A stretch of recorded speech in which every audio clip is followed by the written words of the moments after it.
Viva! Este é o Sobre Carris. Hoje estamos numa viagem inaugural. Bem, não é bem uma viagem inaugural, é uma viagem que serve para servir de teste para aquilo que é uma futura ligação entre Évora e Elvas, com ligação depois à ferrovia espanhola, através de Badajoz. Estamos no Corredor Internacional Sul, na nova linha de Évora, uma linha preparada para comboios de mercadorias e de passageiros, com uma velocidade até aos 250 km por hora. Por isso, na teoria, este é o primeiro troço de alta velocidade em Portugal. Connosco hoje, Frederico Francisco, o Secretário de Estado Adjunto e das Infraestruturas. Temos também Miguel Cruz, Presidente da Infraestruturas de Portugal, e o Engenheiro Carlos Fernandes, também Vice-Presidente da Infraestruturas de Portugal.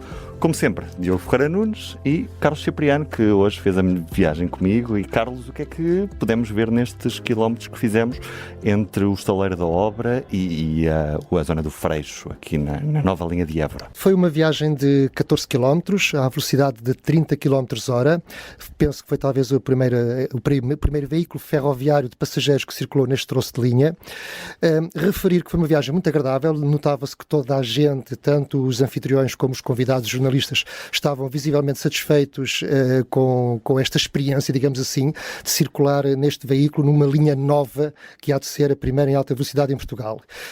Deixarem-me só referir as características deste veículo em que nós estamos também aqui neste momento a gravar. Estamos numa sala de reuniões instalado na chamada Alain VIP, uma automotora Alain que foi comprada pela CP em 1959, que faz parte de uma série de automotoras que vieram para Portugal nessa altura, e que em 1994 foi reconvertida numa automotora VIP para alugar a serviços charter.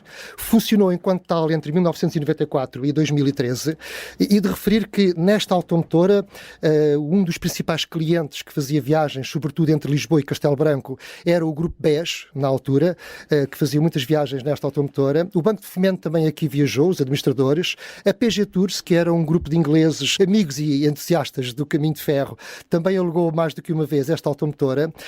O Grupo Sonai também foi cliente, e houve também, uma vez, o primeiro-ministro britânico, John Major, também aqui viajou numa viagem entre o Tua e o Porto, e que está documentada, pode ser pesquisado no YouTube, basta pesquisar a partida de John Major e está lá de facto o registro com esta automotora. Para o último dia de feiras de John Major, a CP reservou uma carruagem especial, uma viagem até ao Porto de 2h30 para o primeiro-ministro de Sua Majestade apreciar a paisagem. A partir de 2013, e dada a habitual falta de habilidade ou inoperância da CP no seu serviço comercial, como não conseguiam alugar isto mais vezes, encostaram este veículo, por pouco escapou da demolição, porque em boa hora, então, Refer comprou esta carruagem e transformou-a num veículo técnico, mantendo-a basicamente inalterada. Ela está igual, com esta sala de reuniões, com os assentos para passageiros. Dizer que tem nas suas extremidades um mini anfiteatro onde as pessoas podem ir sentadas a ver a linha desfilar à frente, e o Refer instalou um pantógrafo e um equipamento para registro e análise das condições do carril e fixação em travessas, para poder ser um veículo de inspeção, e temos-la aqui novamente a funcionar, e ainda bem, em boa hora, que ela é utilizada nestas viagens. Espero que tenha muito uso nos próximos anos em visitas deste tipo e em inaugurações. Passando àquilo que nós estamos, eu gostava de fazer uma pergunta que tem a ver com o seguinte. Este evento começou aqui no estaleiro, fizemos 14 km, fomos à estação técnica do Freixo, voltámos, e eu reparei que aqui em frente estavam há pouco aqui cerca de 30 automóveis, basicamente de quadros da IP e de jornalistas que vieram a este evento.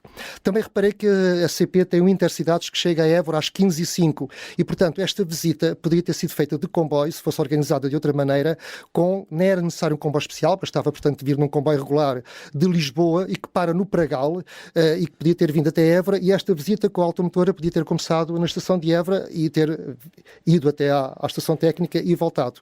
Ter-se-ia poupado muito CO2, e a IP teria dado uma boa imagem de promoção do caminho de ferro.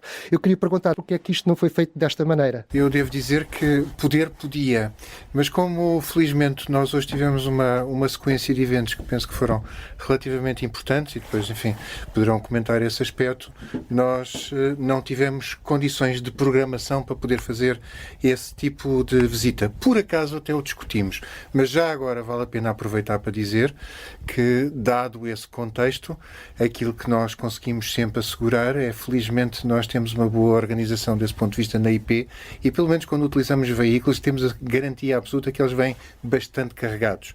E, portanto, isso, as consequências em termos de CO2, já estamos todos de acordo sobre aquilo que, de facto, queremos transformar em termos de modalidade, mas, apesar de tudo, dentro do contexto, conseguimos ser o mais eficientes possível. Mas, volto a dizer, hoje, de facto, não foi um dia normal para aquilo que foi a nossa programação e vale a pena dizer que, enfim, fizemos aqui um esforço, precisamente pelo simbolismo que seria o dia 2, fizemos aqui um esforço para juntar os eventos e para não andar aqui a alterar nem datas nem calendários e garantir que conseguimos fazer tudo junto. Diogo. Estamos no início de janeiro de 2024. O calendário do Ferrovia 2020 previa que a conclusão desta obra fosse no final de 2019.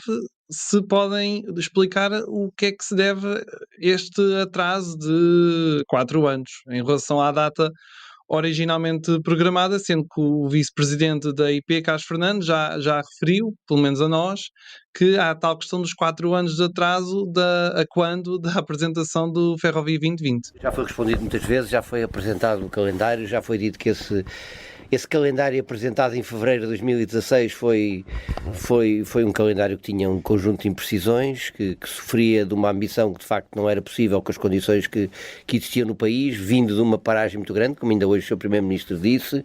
Atravessámos um conjunto de problemas que todos conhecemos e, portanto, já nos comprometemos com outras datas e já são essas datas que vigoram. Esse é já um documento histórico que já foi muito explicado. Quando é que é expectável que passem aqui pela primeira vez comboios de passageiros e de mercadorias de forma regular? A expectativa é que isso possa ocorrer em 2025. Esta obra, as suas componentes principais, deverá estar concluída no primeiro semestre de 2024. Depois há um conjunto de intervenções de sinalização que provavelmente prolongar-se-ão para lá disso, e haverá também, tendo em conta que isto é a primeira linha em Portugal com características de alta velocidade, haverá uma fase de testes e de ensaios que poderá ser mais ou menos extensa e que nós não conseguimos exatamente prever, portanto mais vale ser conservador e dizer que provavelmente será já em 2025 que esta linha entrará em funcionamento regular.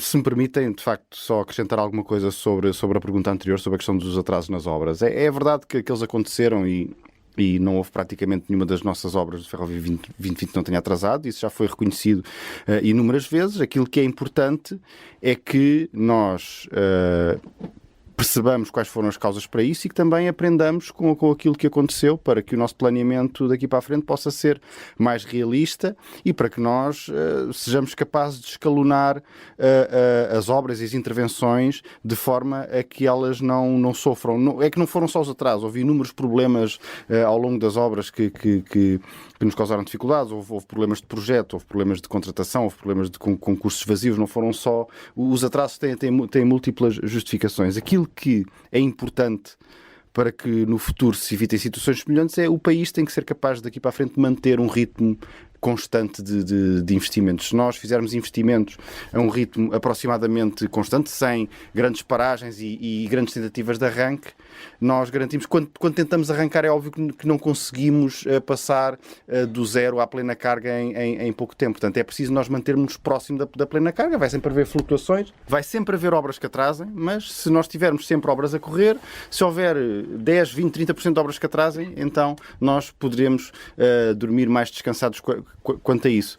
Pronto, nós temos dado passos para isso e acho que hoje de manhã foi dado um passo muito, muito importante com o lançamento do concurso da primeira secção da linha de alta velocidade Porto-Lisboa, que é um investimento que por si só vale tanto como todo o Ferrovia 2020 e então acho que demos um grande contributo para que não haja uma quebra de investimento na ferrovia em Portugal nos próximos anos. No início todos sabemos que esta linha estava prevista para ser uma linha exclusivamente para mercadorias e, portanto, traçou-se um risco no mapa para uma linha para mercadorias com uma linha direta de Évora a Elvas. Mas também sabemos hoje que era possível e desejável, e já tem havido movimentações nesse sentido, haver uma estação para passageiros na zona do Alandro Landroal que servisse esta zona do Alentejo, e também temos o problema da estação de Elvas, que obrigará a que numa futura operação de passageiros haja ali, digamos que uma bifurcação. Portanto, os comboios vêm de Lisboa, passam por Évora, chegam a Elvas, e se tiverem que seguir para Badajoz, que é em Espanha que está de facto o principal mercado, vão ter que inverter a marcha. Isso seria resolvido de uma forma muito simples se construísse uma nova estação ou uma segunda estação em Elvas, que ficasse já, digamos, nesta linha que está a ser construída. Da mesma forma que se poderia construir também uma estação na zona do Alandroal. Também sabemos todos que hoje em dia uma estação de caminho de ferro já não é necessário, como antigamente, o gabinete do chefe de estação, do pessoal, etc. Hoje em dia basta uma obra de construção civil muito simples, ao alcance até de qualquer autarquia, que basicamente é uma sala de espera, uma casa de banho, um quiosque e sim um estacionamento. A minha pergunta é a seguinte: porque é que, a dado momento, o que é que impediu ou o que é que impede que se faça, digamos, um enxerto neste investimento de 500 milhões de euros, e no qual isto que eu estou a sugerir custariam peanuts comparado de facto com este montante? Porque é que não se faz já, enquanto a obra está a decorrer, esses enxertos, digamos assim? Eu acho que em relação a essa questão de isto ser uma linha para mercadorias, eu acho que já passou o tempo suficiente, e o Sr. Primeiro-Ministro hoje de manhã também se referiu a isso, já passou o tempo suficiente sobre o tabu de alta velocidade para nós podermos dizer que esta linha sempre foi uma linha para mercadorias e passageiros. Esta linha, na verdade, ela é filha, de certa forma, do anterior projeto de alta velocidade. Portanto, esta linha que está aqui a ser construída usou as declarações de impacto ambiental que tinham sido emitidas para a anterior linha de alta velocidade. Portanto, ela é construída exatamente sobre o traçado da anterior linha, com parâmetros ligeiramente mais reduzidos. A anterior linha era para 350, esta é para 250, mas, na verdade, é uma versão reduzida do mesmo projeto. A verdade é que todos nós sabemos que o tema da alta velocidade foi polémico no país durante muito tempo e, portanto, para que este projeto de facto se fizesse e para que ele não gerasse controvérsia, foi importante reforçar, do ponto de vista comunicacional, a sua componente de mercadorias. Mas, se esta linha fosse só para mercadorias, ela seria uma linha com parâmetros muito mais reduzidos e seria uma linha, porventura, até mais barata. Também é verdade que eu não conheço nenhum caso na Europa de linhas novas construídas exclusivamente para mercadorias, porque as mercadorias tipicamente não têm valor suficiente para justificar a construção de linhas novas. Ela foi feita a pensar nos passageiros e nos passageiros de longo curso. A nossa preocupação agora é, de facto, pôr esta linha a funcionar e pô-la a ter serviços de mercadorias e de passageiros. Em particular, os serviços de passageiros irão certamente servir as estações de Évora e de Elvas. Eu até acho, e há bocado discutia ali com o administrador da CP, que provavelmente, tendo em conta as limitações que existem de material circulante, quer do lado português, quer do lado espanhol, numa primeira fase até a configuração atual da estação de Elvas até será adequada para o serviço que se conseguirá prestar. Mas também não quero entrar nessa discussão de detalhe. Daí para a frente, o mesmo vale para as mercadorias e para os passageiros. Se nós, de facto, conseguirmos demonstrar que existe, ou se houver uma expectativa razoável de que existe uma procura significativa que justifique a criação de uma estação, ela será sempre possível. E, como o Carlos Cipriano dizia, numa das estações será sempre fácil, construindo acessibilidades, construindo uma plataforma, converter uma das estações técnicas numa estação de passageiros ou construir um apiadeiro a algures. Agora, nós de facto não temos dados detalhados sobre isso, é uma discussão que teremos que fazer, que teremos que estudar. A nossa preocupação agora é que comecem a circular aqui comboios com mercadorias e com passageiros. Mas não corremos o risco de, como a CP não tem material próprio para circular a 250 km por hora, que sejam os espanhóis a tirar a máxima rentabilidade desta linha? Não, porque os espanhóis também não têm material com todas as características de interoperabilidade para poder circular nesta linha numa fase inicial ou para ter um serviço comercial interessante. Portanto, numa fase inicial, a CP operará os serviços internos e os serviços internacionais terão que ter alguma forma de cooperação entre a CP e a Renfe. Pelo menos é essa a conclusão a que eu chego com aquilo que julgo saber.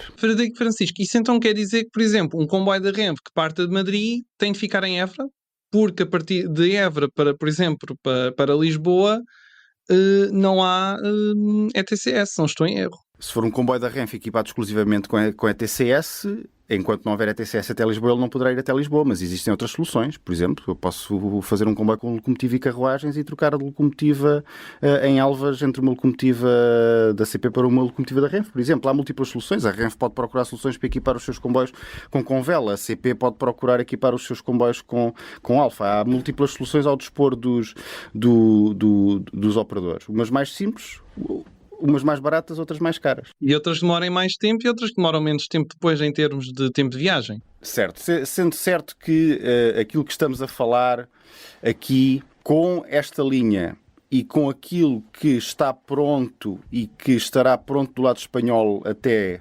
2030, ou nunca antes de 2030, nós estamos sempre a falar de um tempo de viagem que estará entre as 5 e as 6 horas. Muito dificilmente será possível um tempo de viagem inferior entre Lisboa e Madrid, inferior a esse por esta linha. Sendo certo que aquilo que falta para chegar àquelas 3 horas falta muito mais do lado de Espanha do que do lado de Portugal.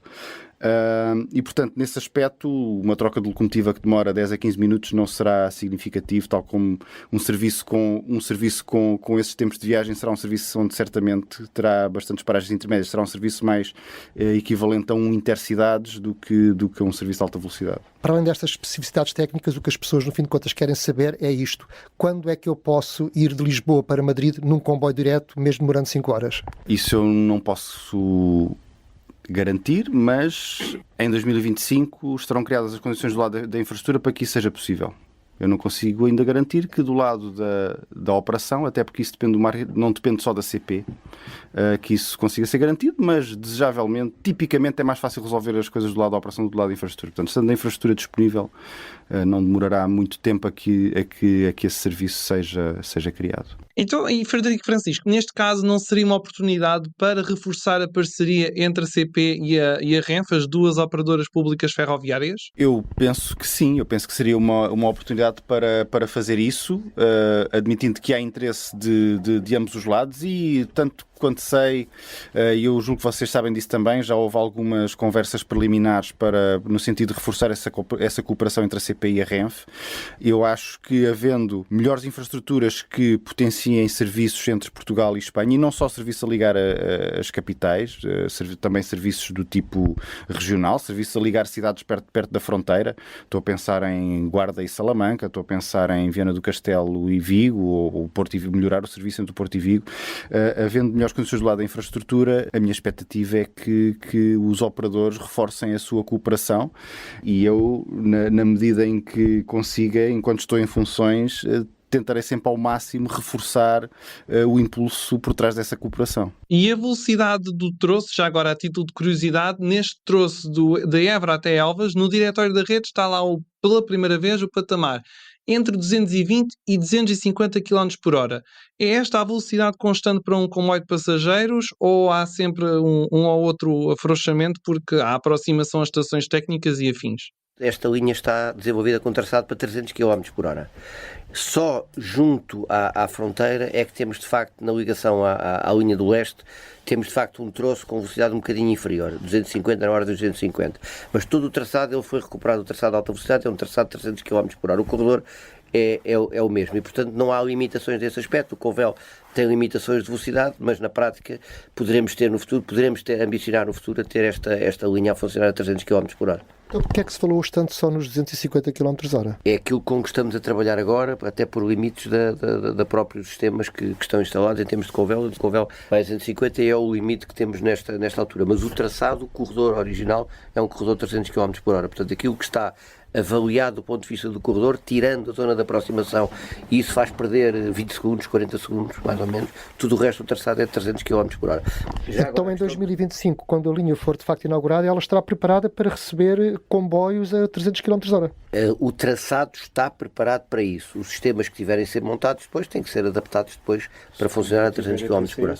Agora, a própria estação da linha da estação de Alvas, o que estamos a aproveitar a estação existente e, portanto, nós estamos a estender as plataformas agora para permitir que os intercidades lá parem, com plataformas dimensionadas para esses comboios, e o que está previsto, e isto é uma linha das redes transeuropeias, é haver um troço de ligação entre a linha de alta velocidade do lado português e a linha da alta velocidade do lado espanhol. Quando isso for feito, o que estava previsto era ter uma estação internacional nesse troço e será essa a estação que servirá a Elvas e servirá a Badajoz, e é essa a razão que não se fez ainda essa estação.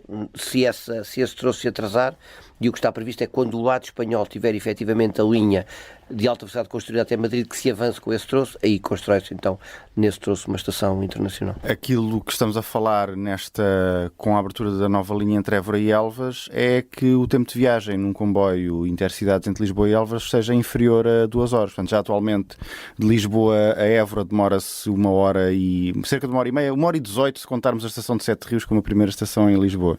E este troço vai poder ser percorrido em menos de meia hora ou cerca de meia hora. Portanto, estamos a falar de tempos de viagem inferior a 2 horas entre Elvas e Lisboa. Qual é o ponto de situação do Plano Ferroviário Nacional? O Plano Ferroviário Nacional tem já uma versão concluída do relatório ambiental. Estamos só a verificar questões com a Agência Portuguesa do Ambiente para verificar em particular se é necessário ou não uma consulta transfronteiriça para fechar a declaração ambiental e o nosso objetivo é deixar tudo pronto para que o próximo governo possa fazer aquilo que decidir com o Plano Ferroviário Nacional, desejavelmente aprová-lo. E a verdade é que, efetivamente, há poucos dias como este na ferrovia portuguesa, porque para além de estarmos a circular num dos primeiros troços, bem, é o maior troço de linha nova feito nos últimos 100 anos, é o primeiro troço de alta velocidade em território português.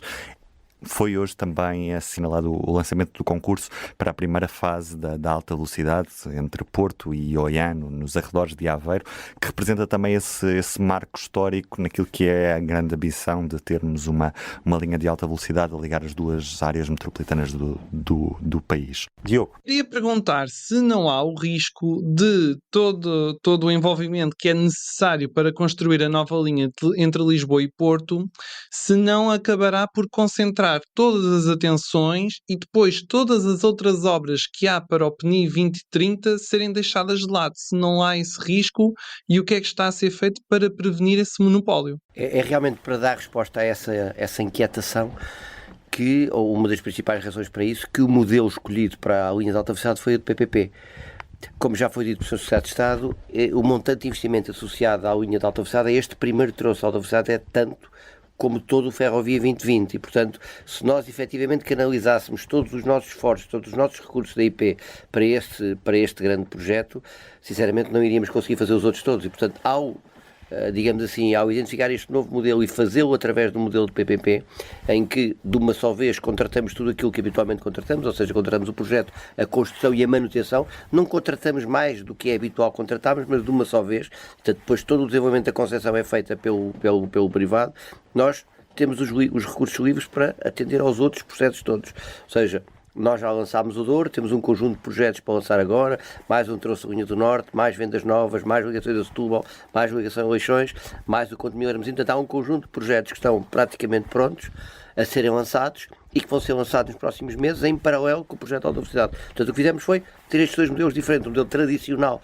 para o conjunto de projetos do PNI 2030 e um modelo, digamos assim, diferente, um modelo de concessão para a alta velocidade. Só acrescentar uma coisa em relação àquilo que o Carlos disse, que é, e de qualquer das formas mal estaríamos quando de facto nós olhamos para aquilo que são, digamos, os princípios que estão subjacentes ou objetivos que estão subjacentes ao lançamento da alta velocidade e eles passam necessariamente por uma complementaridade entre um conjunto de investimentos na rede ferroviária e, portanto, todos os ganhos aos diversos níveis, quer do ponto de vista de eficiência, quer do ponto de vista de redução de congestionamento, quer do ponto de vista de flexibilidade, quer do ponto de vista de sustentabilidade, quer do ponto de vista de coesão territorial, mal estaríamos se de facto nós não conseguíssemos olhar para estas coisas todas em conjunto.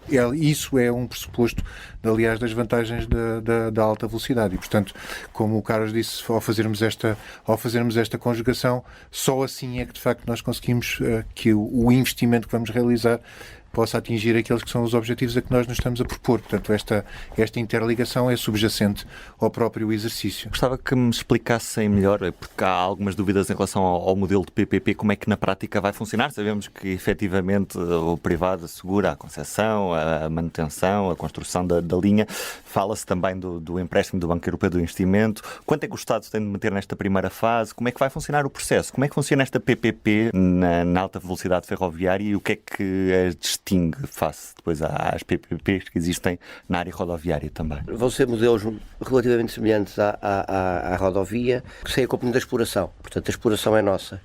Para todos os efeitos, esta nova linha de alta velocidade é tratada como qualquer linha da rede ferroviária nacional. Nós vamos ter uma entidade privada que vai conceber, vai concluir o projeto, irá fazer as expropriações, irá fazer a construção e depois assegurar a manutenção. E a forma como é paga é diferente daquilo que é habitual, portanto será paga em função da disponibilidade que oferecer nessa linha. Vão ficar definidas rendas ao longo do período de concessão e essas rendas vão ser deduzidas das penalidades por indisponibilidade de linha. Isto é como é paga, como é que é financiada. Portanto, o financiamento da construção é feito, por um lado, por fundos comunitários, 480 milhões de euros, primeiro projeto, por fundos diretos do Orçamento de Estado, cerca de 150 milhões de euros, e depois o resto é financiado com risco privado. Tem acesso a fundos do Banco Europeu de Investimentos e tem acesso para o remanescente a banca comercial e a capitais próprios. E, portanto, é desse financiamento, parte público, parte privado, que será feita a construção e depois será remunerado ao longo da vida da concessão. Sendo para todos os efeitos, quem opera essa linha somos nós. Portanto, serão os nossos centros de comando operacional que vão controlar essa linha, como controlam todas as outras da rede nacional. A nossa área da circulação ferroviária não terá nenhuma diferença desta linha com as outras todas. Haverá algum tipo de compensação ao privado caso não sejam atingidos objetivos de tráfego, de passageiros ou algum outro tipo de número contratual que seja feito nesta PPP? O risco que é transferido para o privado neste aspecto é risco de construção, risco de concessão, risco de expropriações e risco de manutenção. Não há risco de procura, portanto eles não são pagos em função da procura. Eles são pagos em função da disponibilidade da linha. A linha tem que estar a funcionar o número de horas por dia, descontando os períodos azuis, com a velocidade que está prevista, com a alimentação elétrica, com tudo isso a funcionar. Portanto, tudo o que haja em termos de disponibilidade que venha de um desses fatores, eles são penalizados financeiramente. Não há risco de procura. Vamos ter 4 subtroços com 4 PPPs, correto? Vamos ter à partida, o que está definido são 3 subtroços, portanto a primeira fase vai ter 2 troços, Porto, Oiã-Sor, um segundo troço que é o Sor carregado, e a outra parte, que é o carregado Lisboa, será feita através da quadruplicação do carregado Alverca, construído por uma empreitada tradicional. A parte seguinte, ou seja, a ligação a Lisboa, quer o traçado, quer o modelo de desenvolvimento, é algo que terá que ser definido mais à frente, porque ela não é necessária, provavelmente, durante 10 anos, e, portanto, será estudado, pode ser uma PPP, pode ser uma empreitada. Então, para os próximos 10 anos, teremos 3 PPPs. Para os próximos 10 anos teremos PPPs, a não ser que o Governo decida, entretanto, por via do novo aeroporto ou por outra razão qualquer, antecipar o troço final entre o carregado e a Estação do Oriente. E essas 3 PPPs serão idênticas no seu modelo? Certo, é aquilo que está previsto. Tenho uma questão porque no final do ano passado foi solicitado um último parecer junto da Unidade Técnica de Acompanhamento dos Projetos e um dos cenários que tinha sido levantado era e se a linha fosse a 250 km por hora em vez de 300 km por hora. Qual é que foi a conclusão a que esta unidade chegou? Esse documento já foi elaborado, já foi concluído? O que é que podem dizer sobre isto? Só para termos a certeza absoluta de qual é que vai ser a velocidade máxima comercialmente dos comboios. Obrigado pela questão. Esse estudo foi um adicional a um estudo, uma análise de custo-benefício que estava a ser feita.